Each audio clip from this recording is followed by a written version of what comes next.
새 영원한 분이 아니라 한 영원한 분이로 한 본질과 구별된 새 위격의 하나님. 저희 마음은 무매하고 기만적이고 자기중심적입니다. 거기다 자신에 대해서는 아주 높게 평가합니다. 사탄이 욕망에 거짓 평안과 거짓 기쁨을 가져다 주고 있는데도 구원에 대한 강하고도 거짓된 확신을 가지고 있습니다. 이미와 아직 사이에서 이미 얻었다 함도 아니라는 성경 말씀을 읽어본 적이 없는 것처럼 합니다. 저희가 하는 말에도 저희 자신은 옳고 정의롭다고 하는 생각에서 나온 거짓된 확신이 흘러넘칩니다. 반면에 참된 성도들이 갖는 겸손하고 매사에 자신을 말씀으로 살피는 일에 대해서는 무관심합니다. 영원한 재판장이신 거룩한 하나님, 존전 앞에 나아간다는 것이 얼마나 위대하고 놀랍고 떨리는 것인지 알지 못합니다. 그런데도 자신은 하나님의 자녀라는 거짓 확신이 갇혀 있으며 이런 사실에 대해서 단 한 번도 그것이 잘못된 생각이라고 자신의 생각에 대해서 곰곰이 성경적 근거를 가지고 점검해 본 적이 없습니다. 참된 그리스도인은 자기 자신을 낮게 평가하고 자기 감정이나 갱신되지 않는 이성과 같은 거짓된 것을 가지고 그것들을 섬기면서 그것을 신앙이라고 착각하지는 않을 텐데 말입니다. 거짓 확신, 우상 숭배가 가장 친한 친구가 되었는데도 저희 자신의 신앙의 뿌리를 알지 못한 채 점검해 보지도 않은 채 교회 마당만 밟는 것을 신앙이라고 생각하고 있습니다. 자기 의가 가득한 것을 하나님을 위한 의라고 생각하고 거짓된 확신을 하나님이 주신 구원의 확신이라고 생각합니다. 자기 감정을 성령님이 주신 감정이라 생각하고 부패하고 오염된 생각을 하나님의 지혜가 나눠주신 참된 판단이라고 생각합니다. 참된 그리스도인은 자신이 하나님 앞에 큰 죄인이라는 사실을 알고 있는데 그래서 날마다 자기를 부인하는 삶을 사는데 저희는 견인의 삶도 회개의 삶도 없으면서 자신을 참되다라고 생각합니다. 저희들이 말씀으로 죄와 악에 대해서 살피고 있는데 이 말씀으로 성령께서 저희 영혼에 빛을 비춰주시어서 참된 신앙에 속한 것과 거짓된 신앙에 속한 것을 분명히 알게 하여 주시옵소서. 그래서 저희가 마땅히 행해야 할 바를 행하게 하시옵고 거짓된 것은 저희 안에서 추방당하게 하여 주시옵소서. 진리며 길이신 예수 그리스도의 이름으로 기도합니다. 아멘. 하나님께서 주시는 말씀은 사도행전 26장 28절의 말씀을 봉독합니다. 하나님의 말씀을 경청하십시오. 아그리빠가 바울에게 이르되 내가 적은 말로 나를 권하여 그리스도인이 되게 하려 하는도다. 아멘. 오늘과 다음 주에 걸쳐서 겉으로 볼 때는 그리스도인처럼 보이고 또 많은 신앙의 진보가 있는데도 실상은 유사 그리스도인에 머무는 원인에 대해서 두 가지로 말씀드리겠습니다. 오늘은 첫째 부분, 죄에 대한 각성이 없다는 것에 대해서 6가지로 말씀드리고 그리고 다음 주에는 두 번째 부분인 은혜의 역사가 부족하다는 것에 대해서 다음 주에 말씀드리겠습니다. 그래서 오늘은 첫 번째 시간으로 죄에 대한 각성이 없다라는 것에 대해서 말씀드리겠습니다. 평소에는 많은 사람들이 그리스도인처럼 보입니다. 그러다가 어떤 상황에 부딪히면 신앙을 다 벗어던집니다. 마치 신앙이 처음부터 없었던 사람처럼 보입니다. 그렇게 된 이유는 다른 것이 아닙니다. 첫째는 그 사람은 처음부터 죄에 대한 분명하고 바른 각성이 없었기 때문에 그렇습니다. 신앙은 죄인됨을 아는 것으로부터 시작됩니다. 교회에서도 여러 가지 일을 하지만 많은 사람들이 자신을 신자라고 착각하고 있습니다. 자기가 만들어낸 죄의 기준만 가지고 살고 있었던 사람입니다. 도스토옙스키라는 러시아 소설가가 쓴 죄와 벌이라는 책을 보면은 주인공인 라스콜니코프라는 사람은 어느 날 사회적으로 해를 끼친다고 자기가 판단했던 사람들이 있었습니다. 전당포 여주인을 살해합니다. 그리고 그 동생도 살해합니다. 인류에게 이로움을 주기 위해서 이런 사람은 당연히 죽여야 된다고 생각했습니다. 주인공은 죄의 기준이 달랐습니다. 그리고 자신은 나폴레옹이라고 생각했습니다. 정의를 행하는 사람이라고, 특별한 사람이라는 자부심이 있었습니다. 살인에 대해서 괴로워했지만은 그 이유는 자기가 살인했기 때문에 괴로운 것이 아니었습니다. 존재에 대한 자신의 이론에 대해서 오류가 있었다고 느꼈기 때문에 그렇습니다. 라스콜리노코프는 법망은 피했습니다. 그러나 진짜 죄와 벌이 무엇인지 심리적 상태를 통해서 마주하게 됩니다. 이 책은 자신의 내면을 들여다보게 하는 책입니다. 그러면서 이 책은 우리가 가지고 있는 사상, 정의, 죄, 벌, 양심에 대해서 계속해서 질문하게 하는 책입니다. 우리 신앙도 마찬가지입니다. 진짜 신앙이 무엇일까? 양심과 신앙은 어떤 관계에 있을까? 외면의 나와 내면의 나는 어떤 차이가 있을까? 나는 진짜 신앙을 가졌을까? 유사 그리스도인인가? 죄의 기준이 라스콜리코프처럼 자기가 정한 기준을 가지고 있다면 이런 사람은 신앙생활을 해도 자기 생각대로 이것은 옳고 이것은 잘못됐다라고 할 것입니다. 내가 생각하는 그대로, 내가 정한 그것대로, 내 감정이 이끄는 대로 할 뿐입니다. 이것이 그들이 말하는 신앙생활입니다. 이것은 자기를 섬기는 것이지 하나님을 섬기는 것이 아닙니다.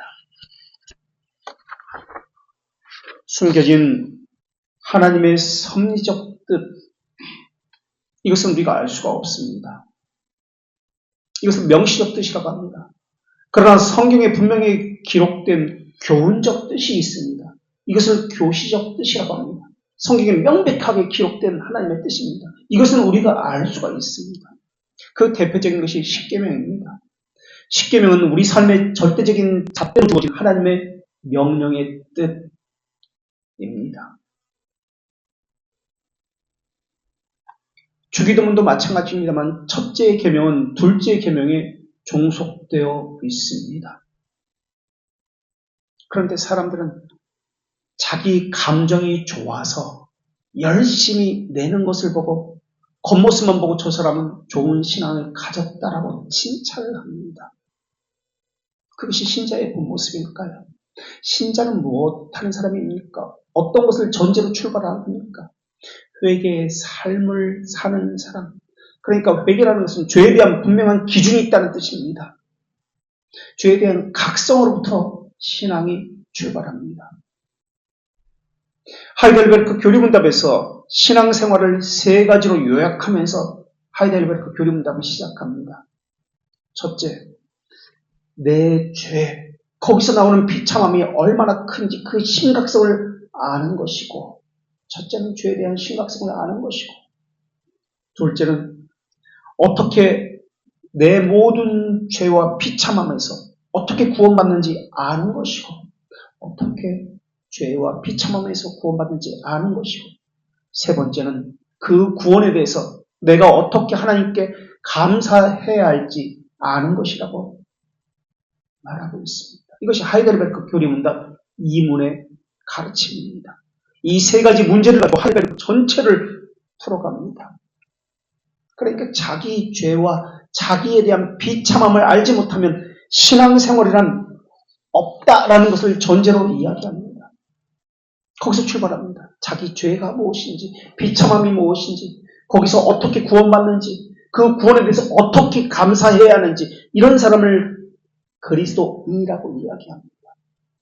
그렇기 때문에 자기 죄에 대해서 무엇인지 모르면, 비참함에 대해서 모르면 아무리 위대한 신앙 고백을 한다 할지라도 이 사람은 그리스도인이 아닙니다.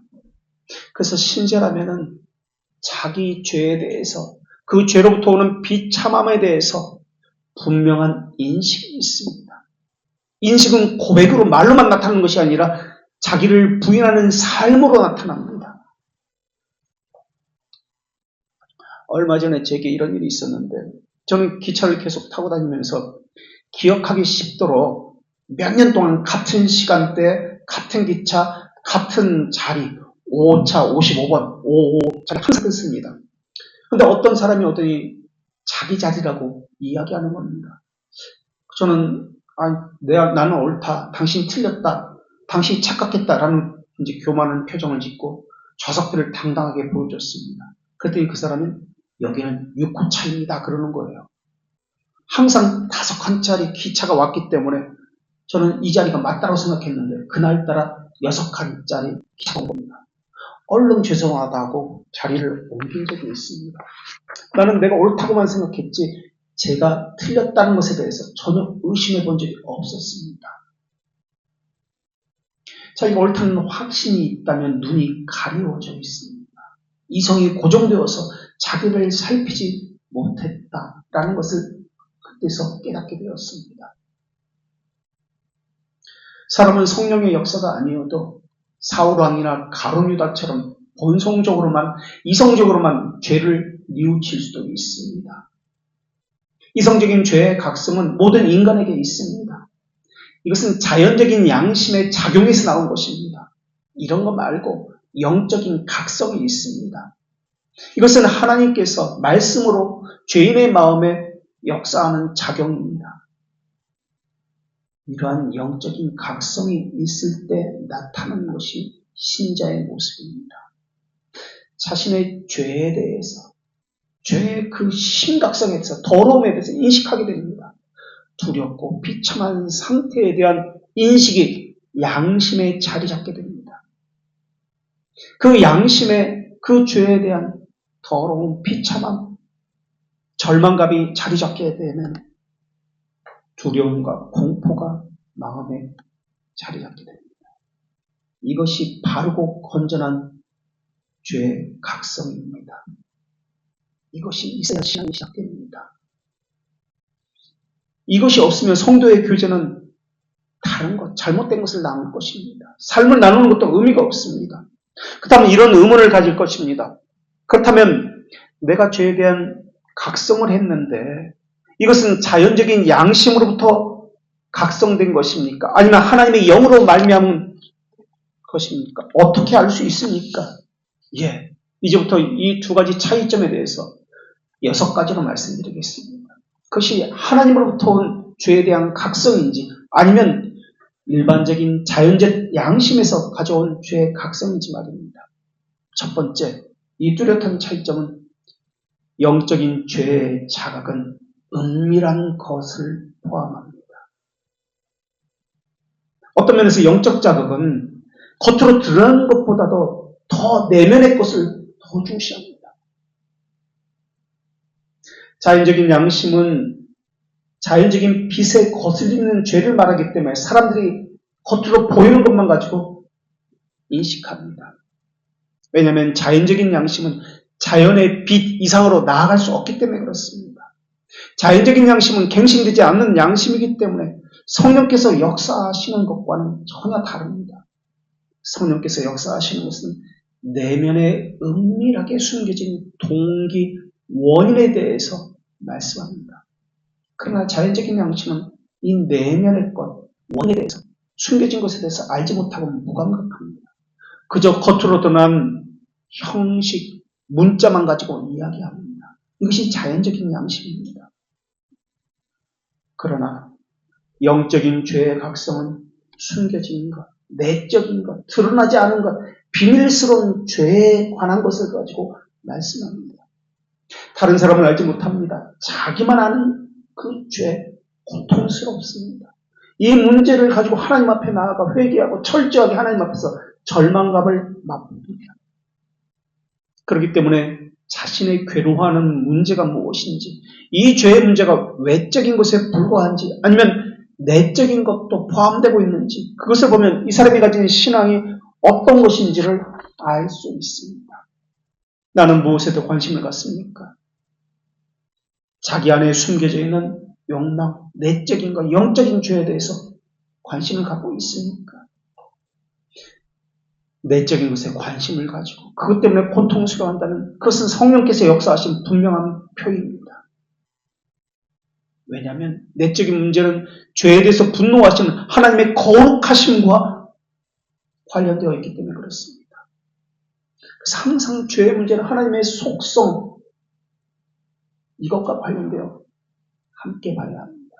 이런 죄는 다른 사람이 볼 수 있는 것이 아닙니다. 알 수 있는 것이 아닙니다. 나만, 내 양심만 저기 곳에 숨겨져 있습니다. 이것이 첫 번째 구별법입니다. 자연적 양심과 성령님의 역사 차이 두 번째 구별법은 자연적인 죄의 자각은 본성의 오염을 알지 못합니다. 본성의 오염은 타락 이후에 모두에게 나타났습니다. 오염된 상태에 있기 때문에 오염된 상태에서 다른 사람의 오염을 알 수 있는 것은 불가능합니다. 그 사람의 형상이 이미 일그러져 있기 때문에 그렇습니다. 편협해졌기 때문에 그렇습니다. 부분적이기 때문에 그렇습니다. 의와 진리와 거룩함의 지식, 이것이 하나님의 형상인데 죄로 인해서 이것이 왜곡되어졌습니다. 원상이 아름다움을 잃어버렸습니다. 그래서 사람들이 생각하는 죄라는 개념이 각기 다르고 그 개념 자체에 오류가 있다는 것을 인지하지 못하고 있습니다. 그래서 죄와 벌이라는 이 책에서처럼 자기가 만든 정의라는 개념, 자기가 만든 죄라는 개념에 대해서 지레짐작을 가지고 그렇게 해합니다. 죄라는 단어가, 개념이 어떻게 쓰였는지 아는 것, 바르게 아는 것이 신앙의 출발입니다. 그런데 사람들은 본성의 빛에 의해서만 외적인 것만 가지고 죄라고 이야기합니다. 자연적인 죄의 자각은 사람의 태도만 취급을 합니다. 사람의 상태, 동기, 이유, 그 숨겨진 원인, 이것은 다루지 않습니다. 이것이 자연적인 죄의 자각입니다. 죄의 근원을 다루지 않습니다. 행해진 것만 다룹니다. 성경에서는 죄라는 단어는 두 가지로 구별해서 사용되어집니다. 하나는 하마르티아라는 단어입니다. 이것이 죄라는 단어입니다. 하마르티아.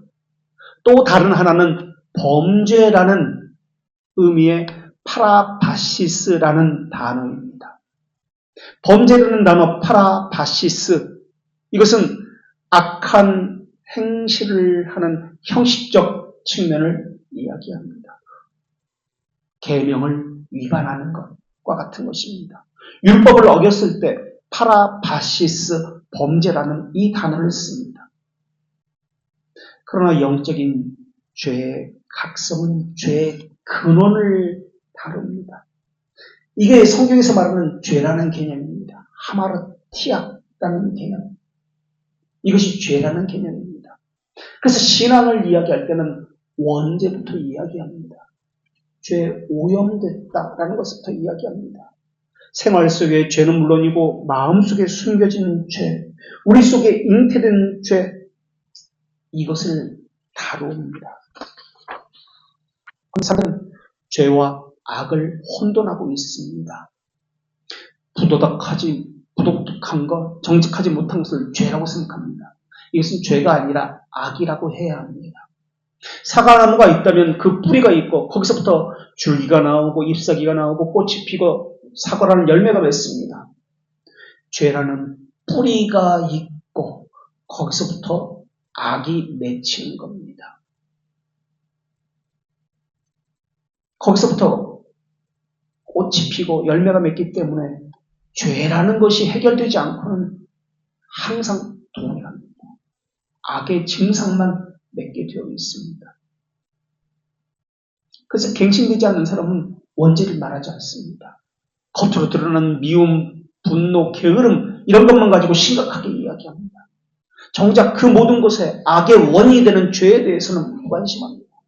그 원인이 되는 그 죄가 무엇인지 관심도 없고 알지도 못합니다. 그리고 그 모든 죄가 향하고 있는 것은 사람이 아닙니다. 하나님입니다. 하나님을 향한 대적인데도 그것을 알지 못합니다. 죄의 본질은 피조물이 창조주 하나님을 의존하지 않고 스스로 주인 되려고 하는 교만에서 비롯됩니다. 왜 하나님을 대적합니까? 자기가 주인이 되려고 하기 때문에 하나님 두기를 싫어합니다. 그래서 하나님으로부터 멀어집니다. 자기 마음대로 살려는 태도, 바로 이것이 나타납니다. 이런 것을 죄성이라고 이야기합니다.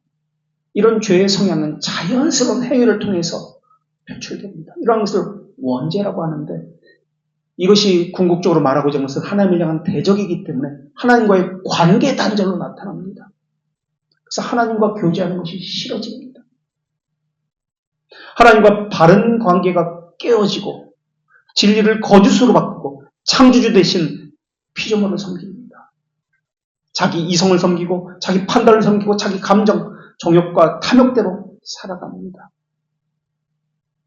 그러면서 자기가 무엇을 주인으로 섬기고 있는지 전혀 모릅니다.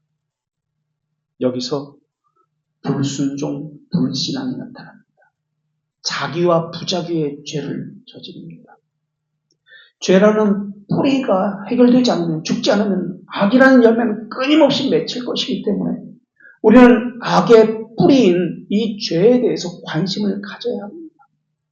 이것은 성령께서 효과적으로 역사하셔야만 가능합니다. 성령께서 역사하실 때는 마치 과학자의 현미경과 같이 자기 마음과 양심 속에 숨겨져 있는 갈피 숨겨져 있는 죄와 흠, 더러움, 불결함을 세세히 발견하고 볼 수 있게 해주십니다. 내 안에 도사리고 있는 것이 무엇일까? 죄의 뿌리를 하나씩 보고 이것을 회개하게 하십니다. 그래서 근본적인 문제를 하나씩 이것을 하나님 앞에 회개함으로 살아가게 됩니다. 이것을 성화라고 이야기합니다. 그것 때문에 내면의 것, 숨겨진 그 부분은 자연적인 빛에 의해서 절대 드러날 수 없는 것들입니다. 하나님의 영만이 하실 수 있는 것입니다. 하나님은 사람을 에덴에 두셨습니다. 그리고 하나님의 계시를 받아서 하나님을 섬기며 사명을 이루며 살게 하셨습니다. 그런데 타락으로 인해서 사람의 존재 목적 자체가 다른 것으로 어긋나게 되었습니다. 이것은 죄라는 말로 표현되는 첫 번째 중요한 사실이 되었습니다. 방향 자체가 다른 곳으로 가게 되었다. 아무리 옳고 선한 일이라 한다 할지라도 회심전 사울처럼 구약의 예후처럼 열심을 내면 낼수록 다른 방향을 향해서 나아가게 되었습니다. 이것이 신앙생활이라고 착각하는 사람은 열심을 내면 낼수록 자기 머리에서 나온 것으로 행하기 때문에 하나님의 진노를 쌓을 뿐입니다. 하나님은 사람을 지으시고 하나님과 교제하면서 살도록 하셨습니다. 교제하게 하신 이유는 하나님 안에 있는 생명을 부여받아서 이 생명을 가지고 아름다운 열매를 맺게 하기 위해서였습니다. 그래서 타락 전에 오염되지 않은 상태에서는 하나님께 생명을 받았습니다. 하나님과 교제하기를 기뻐했습니다. 그래서 그것을 가지고 생명을 살리는 일에 행해졌습니다. 그러나 타락 이후에 하나님이 주신 이 기능이 오염되었습니다. 하나님의 생명을 받지 못합니다. 오직 죄를 향한 기능만 열정적으로 발휘하게 되었습니다. 특별히 죄가 관여하는 것은 방향이 하나님을 향하지 않습니다. 다른 방향으로 향합니다. 죄라는 것이, 이렇게 하면 죄라는 것이 형성되어 있어야 하는데 판단 기준과 잣대가 다른 곳을 향해서 되어 있기 때문에 그러한 것이 없습니다. 그래서 자연적인 죄의 자각은 본성의 오염이 무엇을 말하는지 알지 못합니다. 이것이 죄가 가지고 있는 오염이라는 또한 두 번째 특성입니다. 그래서 죄는 적극적인 성격을 갖습니다. 무엇을 향한 적극적인 성격? 하나님을 대적하는 것을 향한 적극적인 성격입니다. 이것을 알아야 합니다. 에덴 동산에서 하신 명확한 분별은 선악과를 먹지 말라는 명령이었습니다. 먹지 말아야 했습니다. 그런데 먹었습니다. 어겼습니다. 하지 말라고 했는데 어겼습니다. 죄는 생각을 태만하게 만듭니다. 죄를 가볍게 여기도록 만듭니다. 그리고 그 영향력을 점점 확대합니다. 죄는 이렇게 하지 말라고 하는 것을 행하게 하고 거기서 멈추는 것이 아니라 적극적으로 점점 더 그 영향력을 뻗어갑니다. 그리고 그 적극적인 이 영향력이 향하고자 하는 것은 하나님을 대적하는 방향으로 설정되어 있다는 점입니다. 열왕기상 16장 31절에서 아합은 여호와 보시기에 더욱 악을 행하여라고 기록하고 있는데, 이때 여로보암의 죄를 따라 행하는 것을 오히려 가볍게 여겼다고 말씀하고 있습니다. 가볍게 여기는 것. 자기가 생각하는 죄의 기준을 가지고, 선의 기준을 가지고 교회 안으로 들어와서 세상 정신을 가지고 신앙생활합니다. 요즘 세상은 다 이렇게 해. 이게 세상 정신입니다. 교회는 세상 정신과 다른 것을 가지고 있습니다. 사회에서 통용되는 행동 방식, 그것과는 다르게 행동합니다. 이것은 쉬운 일이 아닙니다. 사람들은 같은 행동을 하면서 유행이라고 이야기합니다. 유행에 뒤처지면 안 된다고 오히려 부추깁니다. 유행이라는 말이 무언가 저속한 표현 같아서 다른 단어를 씁니다. 통념, 상식이라는 단어를 사용합니다. 그게 상식이야. 이것은 17세기 영국의 에드워드 허버트라는 사람이 만들어낸 단어입니다. 상식, 통념이라는 단어. 여기서 자연신학이 나왔습니다. 이 사람은 모태신앙입니다. 허버트는. 이 사람이 쓴 저서가 5가지 통념들이라는 책입니다. 본성적 감각과 이성으로 그것이 진리인지 결정할 수 있다는 사상입니다. 이 자연신학이 발전한 것이 자유주의 신학이고, 자유주의 신학이 나중에는 무신론으로 나타납니다. 이것이 알미니안 신학입니다. 사회에서 통용되는 방식을 가지고, 사회에서 통용되는 통념을 가지고, 관습을 가지고 교회 안으로 들어온 것이 바로 이 사상입니다. 여기서 말하는 통념이라는 것은 진리나 도덕법에 관한 것이 아닙니다. 사회에서 요구받고 있는 어떤 문화적 어떤 것을 이야기합니다. 그런데 성경에는 세상을 본받지 말라라는 말씀이 있습니다. 이 세상을 본받지 말라라는 말씀은 로마서에서 할 때도 우리가 한번 나누었는데, 이 세상이 너희를 찍어내지 못하게 하라는 의미입니다. 우리는 둘 중에 하나입니다. 하나님께서 빚으시거나 아니면 세상에 의해서 우리는 빚어지거나 둘 중에 하나입니다. 이 세상을 본받지 말라는 이 로마서 12장 1절의 말씀은 현재형으로 쓰였습니다. 그러니까 지금 우리가 사는 이 시대를 본받지 말라는 말입니다. 본받는다는 말의 의미는 붕어빵에다가 밀가루를 부어서 어떤 틀에다 부어서 똑같은 모양으로 찍어낸다는 뜻입니다. 세상 틀에 의해서 찍혀낸 모든 제품은 똑같은 모양의 틀에 의해서 나온 것입니다. 똑같이 그렇게 합니다. 이것이 사회 통념이 만들어낸 것인데, 대중문화, 미디어를 통해서 빚어낸 어떤 것을 이야기합니다.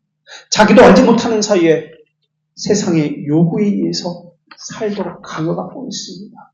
그래서 그 시대에 태어나면은 똑같은 시대의 사람들이 찾는 것을 자기도 찾습니다. 그 시대의 틀에 찍혀서 똑같은 제품들이 계속 생산해져 나오고 있습니다. 그런데 그 시대에 찍혀져 나오는 그 생산품들은 그 시대에만 부합하는 제품들입니다. 다음 시대에는 이전 시대의 제품들은 다 폐기 처분됩니다. 그 시대는 그 시대에만 사용되고 필요로 합니다.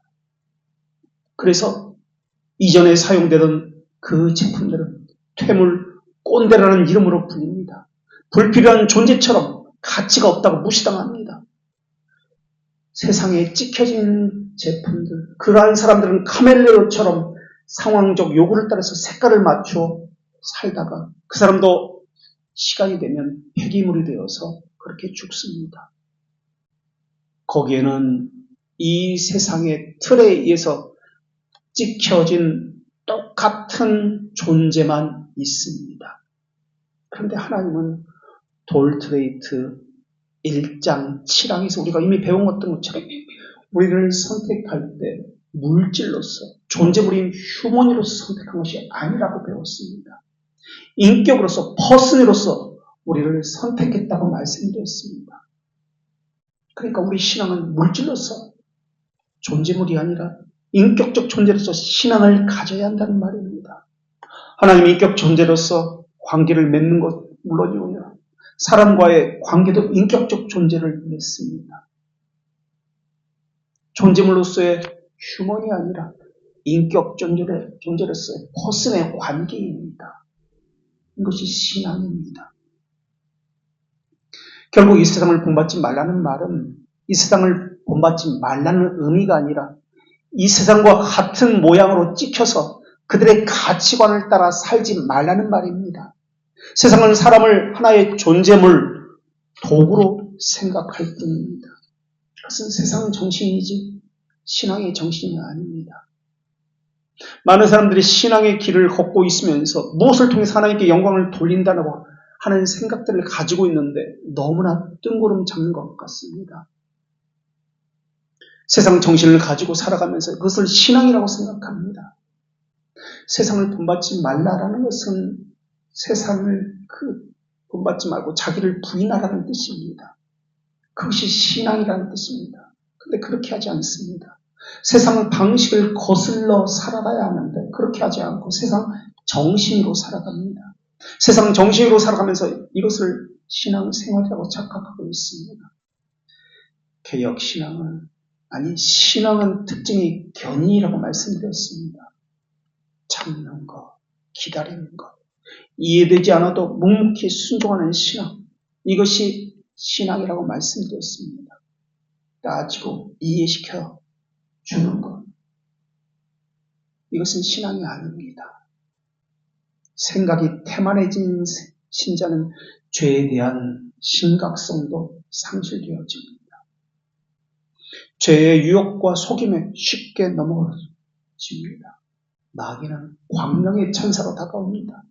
죄의 틈을 타고 들어와서 그 사람의 인격을 파괴시켜버립니다. 객관적으로 볼 수 있는 능력을 상실하게 만들어버립니다. 누구나 이런 죄들은 뭐네? 이 정도면 하나님께서 쉽게 용서해 줄 거야 라고 생각하게 만듭니다. 그리고 죄는 우리 안에 이것은 작은 죄이니까 있게 해달라고 유혹합니다. 이때 죄는 7 귀신 들린 큰 죄를 불러와서 우리를 결국에는 굴복시키게 될 것입니다. 커다란 뚝도 작은 틈으로부터 허물어집니다. 죄를 사소한 것이라고 가볍게 여기는 것은 자신이 점점 부패해가고 있다는 증거일 것입니다. 애초부터 갱신되지 않는 본성으로 신앙생활하는 사람은 부패한 상태 그대로 종교적인 생활만 할 것입니다. 처음부터 하나님을 향해 있지 않기 때문에 무너지고 말고 할 것도 사실은 없습니다. 세 번째로 그것이 하나님의 영으로부터 온 것인지 자연적인 양심으로부터 온 것인지, 세 번째는 자연적인 양심으로 말미암은 사람은 죄를 만나면 죄가 죄를 만나 그 분위기에 휩쓸려 갑니다. 죄가 죄를 만나서 휩쓸려 갑니다. 거짓 신자는 거짓 목자를 원합니다. 같은 것은 같은 것과 어울리기 마련입니다. 이질적인 것은 함께 있고 있지를 못합니다. 거기다 사탄은 우는 사자와 같이 두루다니면서 삼킬 자를 찾아다니고 있습니다. 아담은 하나님과 계약을 준수하지 않았습니다. 하와가 먼저 선악과를 따먹었습니다. 그렇다면 아담은 어떻게 해야 옳은 행동입니까? 자기라도 먹지 말아야 합니다. 그런데 이렇게 이야기합니다. 에라 모르겠다. 상황이 이러니까 덩달아 다른 사람을 따라서 먹습니다. 그냥 휩쓸려 묻어갑니다. 자기라도 중심을 잡아야 되는 것 아닙니까? 어떤 것이 하나님이 세우신 자리인지 그 자리를 지켜야 합니다. 근데 그렇게 하지 않습니다. 하나님과 거룩한 교통을 하도록 지어진 아담이 하나님과의 반대편에 가서 서게 됩니다. 이것이 죄가 가진 적극성입니다. 죄라는 것은 어떤 것을 하지 못하게 하는 것에서 끝나는 것이 아니라 적극적으로 하나님을 향해서 대적하는 그 자리로 가게 서 있게 됩니다. 누구 하나 중심을 잡아줘야 하는데, 그래서 죄를 혼내야 되는데 책망하지 않고 자기도 휩쓸려 갑니다. 성령께서 말씀으로 그러한 것을 깨닫게 해주시기 전까지 바울도 그러했습니다. 죄는 처음에는 소극적이었습니다. 그런데 점점 광기를 더해가면서 적극성을 가지고 사람을 잡아 죽였습니다. 광기는 항상 교회를 대적합니다. 하나님을 대적하고 무너뜨리는 것으로 나타납니다. 죄는 항상 중립적이지 않습니다. 광기를 부립니다. 죄가 자신의 양심을 오염시켰기 때문에 처음부터 죄라는 기준 자체가 잘못된 상태에서 출발했기 때문에 그렇습니다. 자기가 우선순위입니다. 하나님의 나라, 하나님의 말씀은 그리 중요하지 않습니다. 자기가 중요합니다. 자기 속에 있는 결함, 추함을 알게 하시는 분이 성령님이십니다. 성령님은 우리 마음의 어두움, 의지의 완악함, 정서의 혼란, 양심의 마비, 본성의 죄를 깨닫게 해주십니다. 그래서 신자는 의로 서는 것이 아니라 항상 죄인의 자리에서 섭니다. 이것이 신앙의 출발입니다. 그런데 많은 사람들은 신앙의 출발을 이렇게 하지 않습니다. 자기 경험, 자기 판단, 자기 감정, 갱신되지 않는 본성의 빛으로 신앙생활합니다. 자기가 철저하게 오염되어 있다는 것을 알지 못한 채 말입니다. 오염은 죄를 지었기 때문에 존재하게 된 도덕적 오염, 선천적 부패성이라고 하는 이것을 가지고 있습니다. 도덕적 부패성은 또는 선천적 부패성은 다시 두 가지로 설명될 수 있는데 인간의 전적인 타락과 전적인 무능입니다. 전적인 타락은 인간 성품 자체가 타락했기 때문에 하나님의 명령에 순종하지 하려는 의지가 없는 것을 이야기합니다. 순종하는 의지가 없는 것. 전적 무능력은 순종하려고 마음을 먹어도 순종할 능력이 없는 것을 말합니다. 묵상을 해야 한다는 것을 알고 있습니다. 하나님과 교제가 필요하다는 걸 알고 있습니다. 그냥 하기 싫습니다. 그냥 하기 싫은 게 전부입니다. 다른 이유가 없습니다. 그냥 내버려두면 이러한 상태를 그냥 내버려두면 저절로 소생할 것이다. 시간만 지나면은 앞으로는 좋아질 것이다. 그렇게 생각하는데 절대 그럴 일이 없습니다. 오히려 죄가 적극성을 띠면 띄었지 시간이 지나면 저절로 나아질 것이다. 그렇지 않습니다. 사람들은 이런 본성적 오염을 가지고 선이다, 악이다 판단합니다. 한쪽으로 오염되어서 기울어져 있습니다. 죄는 근원적이고 뿌리를 말합니다. 그래서 우리는 죄, 악을 내는 이 죄에 대해서 이야기하고 있습니다. 신자는 자신의 상태에 대해서 모른다면 또 안다고 해도 죄죽음의 의무에 대해서 게으리 한다면 속사람은 날로 후패해지게 될 것입니다. 사탄은 가룟 유다를 자극해서 자기 확신에 따라서 이것이 옳다, 이렇게 해야 한다고 부추겼습니다. 그러나 지옥에 뛰어든 것은 가룟 유다 자신의 판단이었습니다. 사단은 욥에게 도끼를 품고 짜증을 내라고 저주받은 반역자가 되라고 수단 방법을 가리지 않았습니다. 그러나 성령은 그 사람에게 하나님 앞에서 자기를 인식하게 했고 겸손해지게 만드셨습니다. 성령님은 하나님의 온유함을 생각하게 합니다. 그러나 사탄은 반대로 내 자신의 옳음을 나타나게 합니다. 성령님은 우리 존재에 대한 일깨우시는 사역을 하기 때문에 겸손하게 합니다.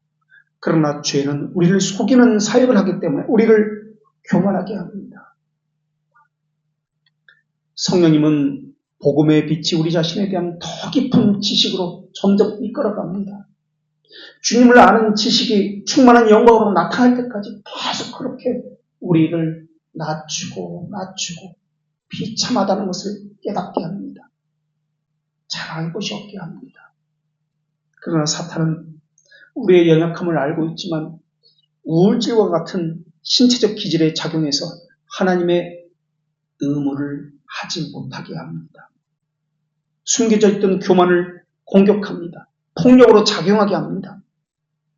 성령님께서는 죄를 깨닫게 하실 때도 인격적으로 하시고 질서정연하게 하시고 명료하게 하십니다. 그러나 사탄은 그렇게 하지 않습니다. 혼란스럽게 하고 무질서, 고통을 가져오게 하고 절망과 분노와 복수를 목표로 삼게 합니다. 성령님은 위로와 자비와 소망을 목표로 합니다. 그러나 사탄은 절망, 파멸을 목표로 합니다. 죄의 움직임이 발견되면 성령님은 성결의 영이기 때문에 죄악된 처신으로 나아가게 하지 않는다라고 자신을 책망해야 합니다. 더군다나 성령께서 역사하시면 경건의 훈련을 함께 하게 하십니다. 그래서 그 사람 마음속에서 은혜의 소중함을 길어주십니다. 그래서 하나님은 그 사람에게 다른 것은 다 팔아서라도 밭에 감추어진 이 보화를 사게 만드십니다. 물질, 시간, 자기 자존심 이런 것은 내가 사고자 하는 이 보화에 비하면 쓰레기와 같습니다. 다 버립니다. 그러나 물질을, 자기 자존심을, 자기 명예를 주인으로 섬기는 사람은 하나님을 팔아서 이것을 삽니다. 그렇게 성령께서 함께하지 않으면 아무리 말씀의 은혜를 부어주셔도 은혜는 후패하게 됩니다. 죄의 터는 점점 더 굳어질 것이고 마음은 점점 더 강팍한 마음으로 나아가게 될 것입니다. 죄의 죽임에 대한 의무를 행할 수 없게 됩니다. 점점 더 욕망은 풍성해지면서 마음의 구조는 점점 더 악화돼서 하나님을 대적하는 것으로 나아가게 될 것입니다. 그러면서 완고하고 고집이 센 모습으로 나타나게 될 것입니다. 그러면서 율법적이고 세상적이고 냉소적이고 편파적이고 성내기를 잘하고 악의에 차서 교만해지고 그러면서 자기는 영적인 자유함이 있는 것처럼 은혜의 충만함이 있는 것처럼 겉모습으로 위선의 모습, 형식의 모습만 띠게 될 것입니다. 다섯 번째로 하나님의 영으로부터 말미암은 것인지 자연적인 양심으로부터 말미암은 것인지 다섯 번째 구별법은 자연적인 죄의 자각은 죄의 악함을 모른다는 데 있습니다.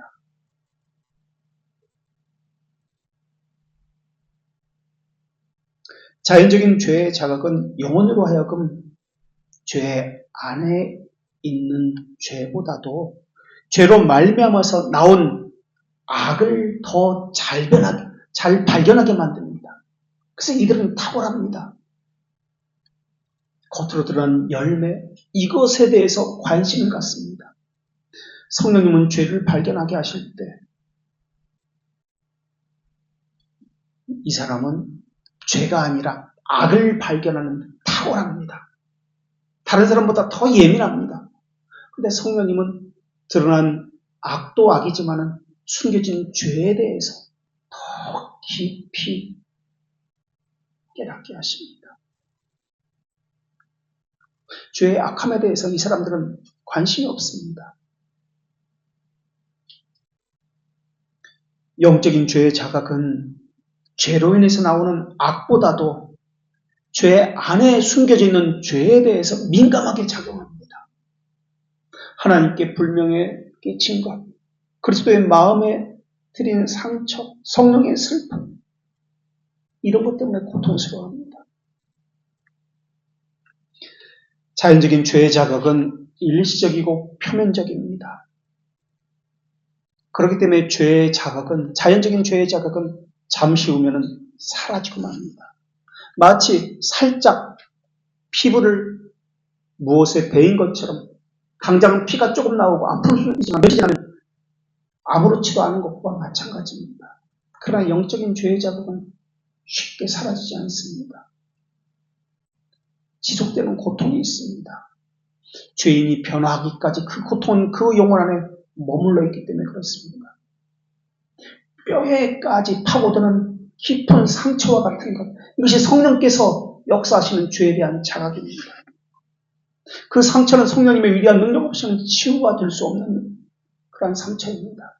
치료되었다 할지라도 상처의 흔적은 남아있습니다. 그래서 그 상처를 볼 때마다 자기가 어떤 존재인지 깨닫습니다. 그래서 겸비함을 갖춥니다. 그러나 사탄이 주는 것은 금세 잊어버립니다. 성령께서 죄를 자각하게 한 영혼은 상처가 너무 깊어서, 너무 고통스러워서 상처가 치유되어도 이 흔적이 남기 때문에 그들은 하늘 외과 의사에게 그들은 늘 호소합니다. 여섯 번째로, 이것이 자연적인 양심으로부터 비롯된 것인지 하나님의 영으로부터 말미암은 것인지 여섯 번째 구별법은 성령의 역사가 있는 죄의 자각은 항상 그 죄인을 하나님께로 이끌어갑니다. 성령의 역사는 하나님께로 그 죄인을 이끌어갑니다. 반대로 자연적인 양심으로부터 말미암은 것은 하나님을 대적하고 하나님부터 멀어지게 합니다. 자연적인 것으로부터 깨달은 사람들은 마치 아담처럼 하와처럼 하나님을 무서워합니다. 하나님으로부터 도망가 피하게 만듭니다. 하나님이 싫습니다. 죄가 향하고 있는 것이 하나님 향한 적대가 있기 때문에 그렇습니다. 그래서 죄는 두려움을 낳습니다. 두려움은 하나님과 분리의 원인이 됩니다. 그 사람은 모릅니다. 자기 안에 두려움이 있다. 하나님을 대적하는 성향이 있다. 이것을 전혀 모릅니다. 그냥 싫은 거예요. 아담은 자신이 벌거벗었다는 것을 발견했을 때 하나님을 피해서 자신을 숨겼습니다. 그러면서 뭐라고 핑계댔습니까? 저 사람 때문에 라고 이야기했습니다. 그러자 그 사람이나 하와는 뭐라고 이야기합니까? 내 상황이, 뱀이 내 상황이 이래서 라고 이야기합니다. 성령님으로 말미암은 죄의 자각은 하나님으로부터 그 영혼을 쫓아내고 멀리하게 하는 것이 아니라 오히려 하나님에게 더 이끌고 예수 그리스도를 더 의지하게 합니다. 에브라함이 했던 죄의 자각은 영적인 것이었습니다. 그는 하나님께 달려가서 이렇게 이야기합니다. 예레미야 31장 18절에서 이렇게 그들을 고백합니다. 예레미야 31장 18절의 말씀입니다. 주는 나의 하나님 여호와이시니 나를 이끌어 돌이키소서. 그러면 내가 돌아오겠나이다. 죄의 자각과 회심의 차이에도 큰 차이가 있습니다. 그 차이는 자연적인 것이며 영적인 것의 차이입니다. 그것은 구원과 구원받지 못함의 차이입니다. 죄의 자각은 회심이 아닙니다. 누구든지 자연적인 것 같고 영적인 것이 없다면 그는 그리스도인이 되담한 사람입니다.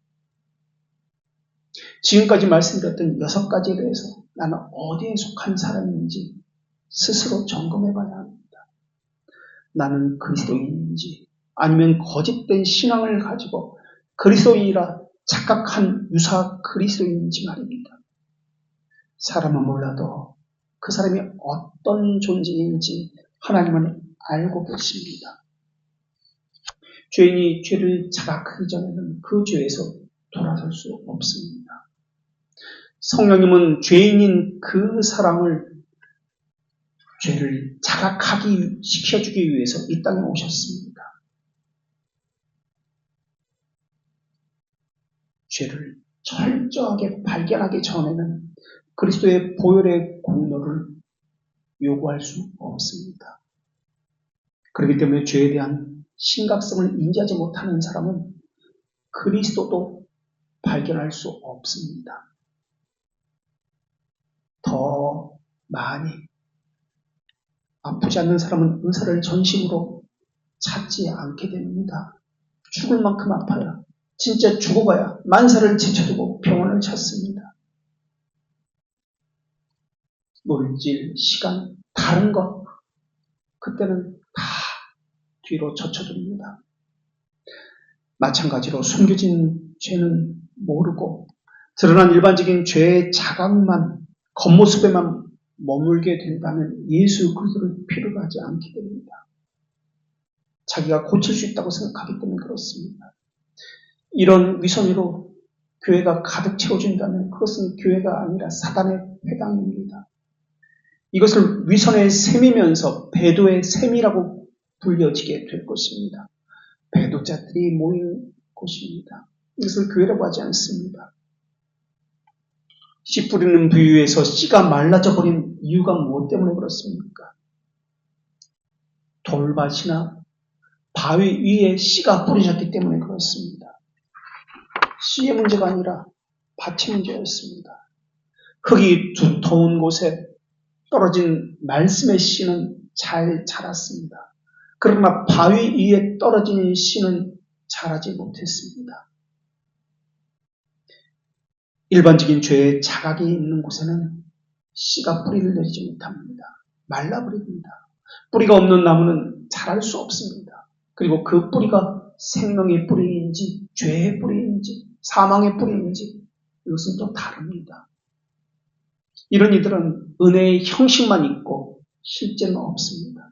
그렇기 때문에 종교적으로 멀리 갔다 할지라도 이 사람이 참된 그리스도인지 아닌지는 또 다른 문제입니다.